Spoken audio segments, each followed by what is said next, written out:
Olá, queridos amigos, sejam bem-vindos ao canal do SEAC, do Centro Espírita Allan Kardec, de Campinas, onde daremos continuidade aos estudos do Evangelho segundo o Espiritismo, através dessas preleções gravadas que preparamos especialmente para vocês. Que o estudo de hoje possa nos trazer momentos de reflexão, momentos de aprendizado, nos fortalecendo e nos auxiliando no nosso dia a dia. Primeiro eu convido vocês a me acompanharem em uma prece. Senhor Deus, Pai amado, Pai bendito, Criador do céu e da terra, agradecemos, Senhor, a oportunidade que temos neste momento de estudar um pouco mais o seu Evangelho. Que a presença de Jesus e dos nossos amigos espirituais nos permitam compreender um pouco mais dos seus ensinamentos e das suas leis. Obrigada.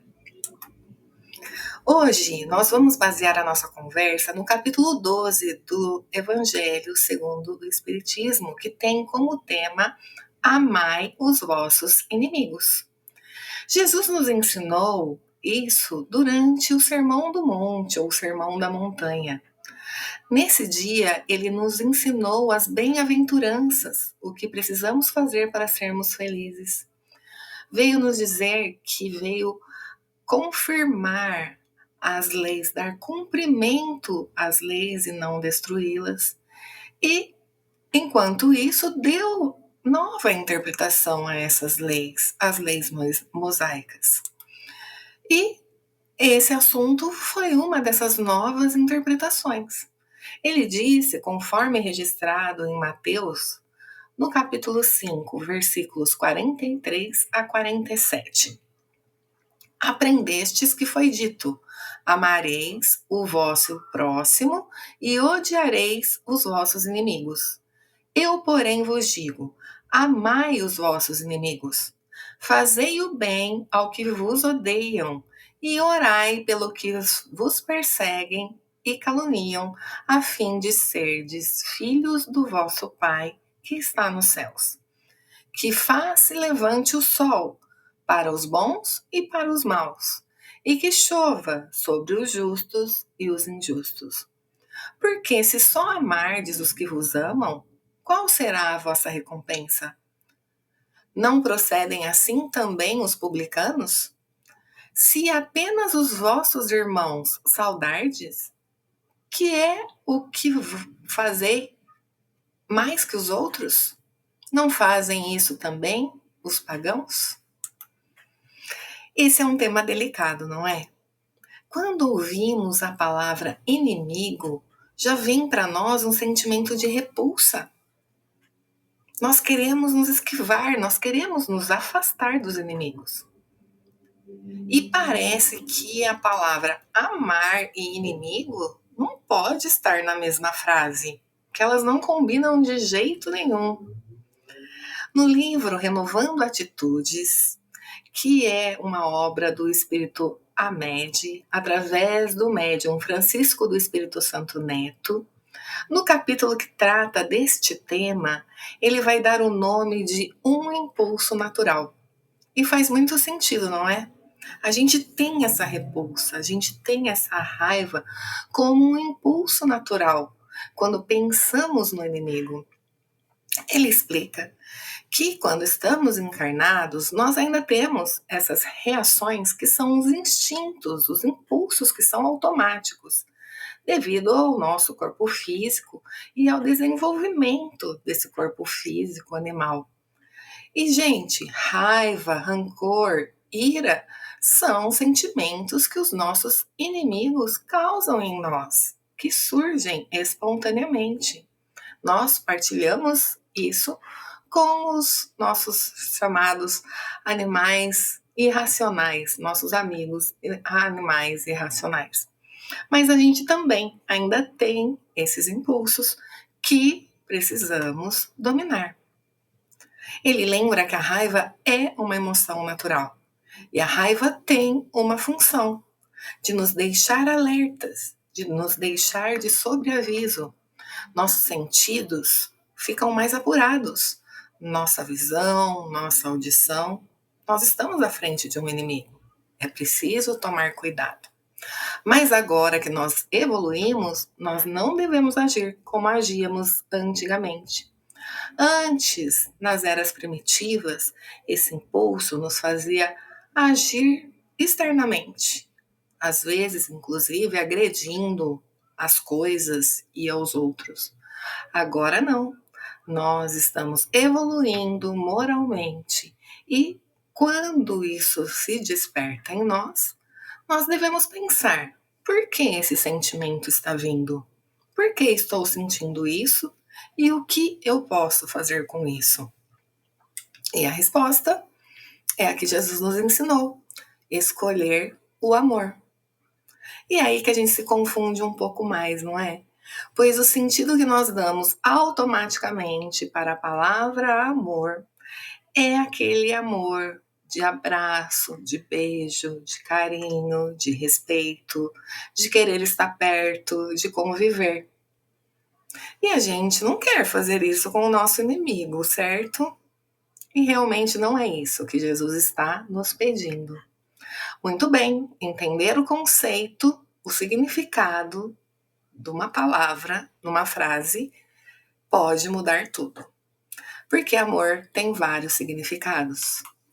Pedindo ajuda ao dicionário ou às enciclopédias, nós vamos ver que existe o amor-afeição, aquele que temos pelos nossos familiares, nosso pai, mãe, irmãos, filhos, e também se estende aos nossos amigos, que é aquele que se demonstra através de abraços, através de carinho, através de querer estar junto. Existe o amor conjugal, que ele é o amor, a afeição, mas dedicado ao nosso parceiro de vida. Ele é acrescido também da atração, do desejo sexual. Existe o amor também em expressões mais sublimes, como por exemplo o amor-devoção, que é aquele que nós dedicamos a Deus, quando nós reconhecemos o seu poder, quando reconhecemos sua força, quando nós nos reconhecemos como suas criaturas, sua criação. E existe o amor caridade. O amor caridade, ele pode ser praticado com os nossos familiares, com aqueles com os quais temos o amor afeição. Mas o amor caridade pode ser praticado também com estranhos. Inclusive, pode ser praticado com os nossos inimigos. Nós podemos manifestar para todas as criaturas esse amor caridade. E amar nossos inimigos através do amor caridade é o que o Jesus nos ensina. É claro que ele não está esperando que nós tenhamos com os nossos inimigos a mesma forma de agir que nós temos com os nossos amigos. Esse amor-afeição que expressa ternura se baseia em confiança. E nós não confiamos no nosso inimigo, nós não confiamos em alguém que nos quer mal. E nem é para confiar mesmo. Entre pessoas que desconfiam umas das outras, não vai haver manifestações de simpatia que existe em outras situações, que existe entre familiares, que existe entre amigos que compartilham das mesmas ideias. Enfim, ninguém vai sentir com um inimigo o mesmo prazer que sente na companhia de um amigo. Mas Jesus espera que nós os amemos através da caridade. Quando praticamos a caridade, estamos praticando o amor ao próximo. E como consta nesse capítulo do Evangelho, amar os inimigos é a mais sublime aplicação desse princípio. E como vamos praticar essa caridade, esse amor ao inimigo? Vamos lá, exemplos práticos.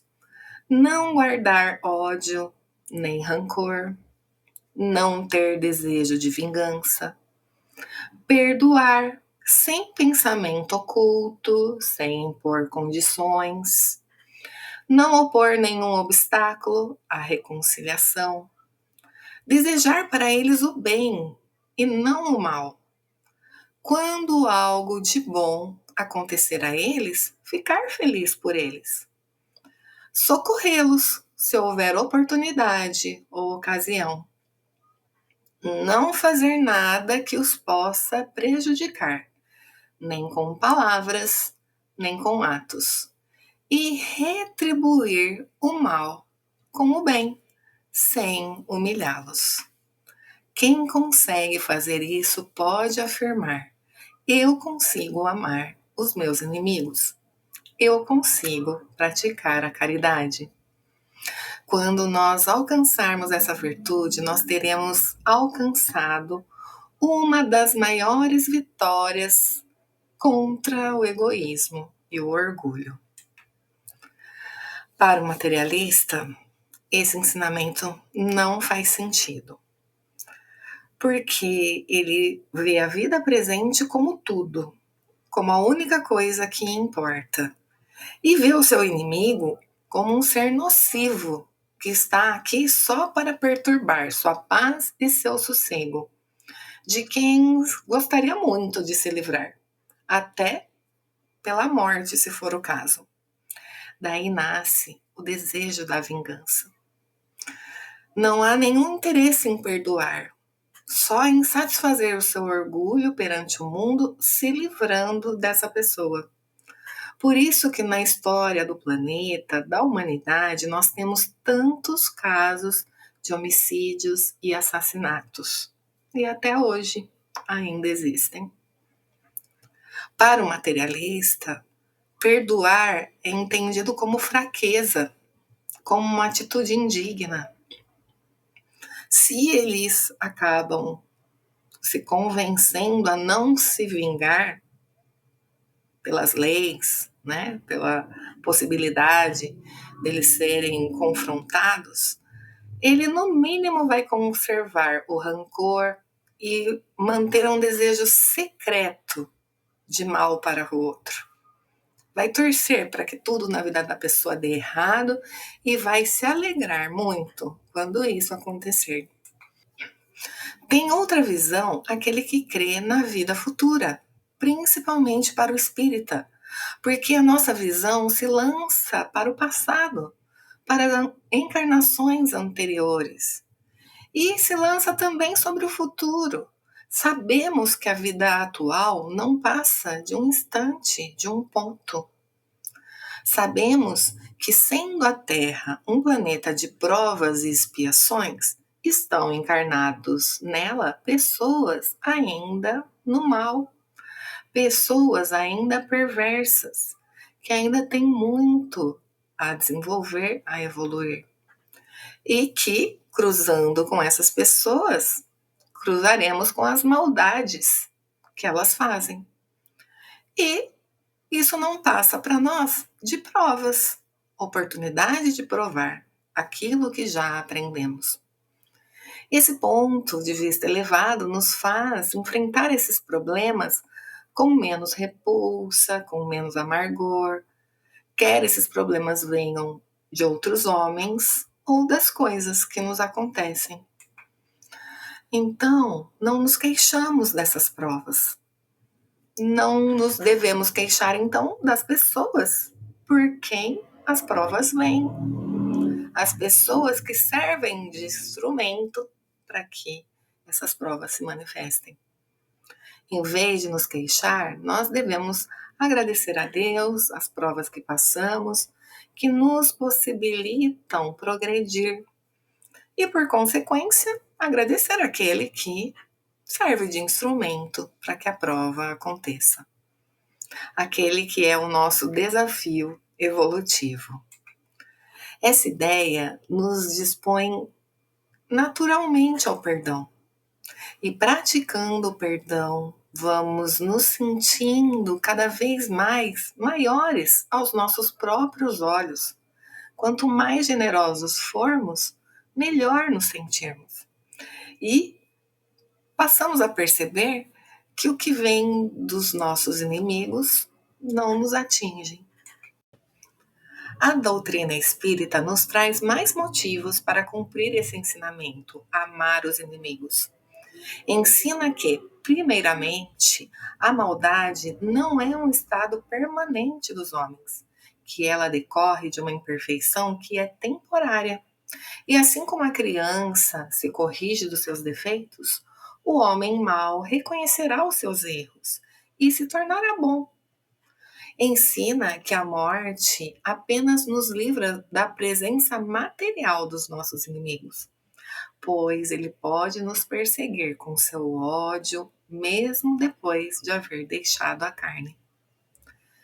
Ela também ensina que a vingança falha no seu objetivo, visto que, ao contrário, costuma produzir uma maior irritação que é capaz de passar de uma existência para outra.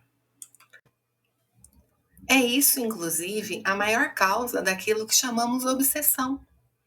Nossos inimigos podem estar entre encarnados e desencarnados. E os inimigos do mundo invisível manifestam sua maldade pelas obsessões e subjugações.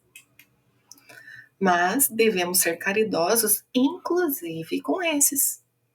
Devemos amar os nossos inimigos desencarnados através da caridade, mesmo quando eles nos obsediam.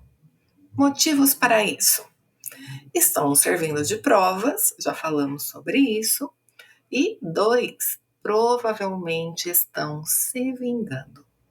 Fizemos algo a eles que talvez hoje nós não fizéssemos, pois nós evoluímos, nós já melhoramos. Mas vai saber o que fizemos no passado, já que estamos sob o véu do esquecimento e não nos lembramos. E como ser caridosos com eles? Através da prece. Devemos sempre orar por eles, para que sejam ajudados pela equipe espiritual, para que consigam encontrar paz e amor que todos nós desejamos ter, e para que nos perdoem. Mesmo que não nos lembremos, devemos pedir sinceramente perdão por qualquer coisa que tenhamos feito. Para finalizar, eu vou contar agora uma parábola que se chama O Sábio e a Serpente. Um mestre do Oriente viu quando uma cobra estava sendo queimada e decidiu tirá-la do fogo. Mas, quando o fez, a cobra o picou. Por reflexo e pela dor, ele abriu a mão e soltou a cobra. E ela caiu novamente ao fogo, voltando a se queimar. O mestre então tentou tirá-la novamente, e novamente a cobra o picou. O discípulo que o acompanhava e estava observando tudo se aproximou do mestre e disse: Desculpe-me, mestre, eu já entendi que todas as vezes que você tentar tirar a cobra do fogo, ela vai picá-lo. O mestre então explicou: a natureza da cobra é picar, mas isso não vai mudar a minha, que é de ajudar. Ele então usou um graveto e mais uma vez retirou a cobra do fogo, salvando então a sua vida. Que seja essa a nossa essência, a caridade. E que nós consigamos mantê-la através dos nossos dias, independente daquilo que o outro fizer, que ainda seja a essência dele. Então, que nós consigamos desenvolver essa essência de amar o inimigo através da caridade, independente do que ele nos faça. Claro, atentos, cuidando de nós, nos precavendo. Assim como na parábola, se for preciso, vamos nos utilizar de um graveto. Mas que tudo que o outro nos fizer não mude aquilo que estamos construindo de bom em nós. Esse assunto não acabou, ele continua na semana que vem. Mas por hoje é o que eu gostaria de passar para vocês. Agora, convido a todos que me acompanhem na prática da caridade. E vamos então fazer uma vibração, uma irradiação. Convido-os a fecharem os olhos e praticando o que aprendemos hoje. Vamos pensar em alguém a quem temos como inimigo. Vamos pensar nessa pessoa e desejar a ela o bem. Desejar a ela que seu amigo espiritual tenha acesso a ela e que ela alcance ainda nesta vida paz, amor, compreensão, benevolência da nossa parte e de outras pessoas. Vamos também pensar nos inimigos que podemos ter no plano espiritual. Vamos pedir também a eles perdão e desejar paz, tranquilidade, amor e respeito.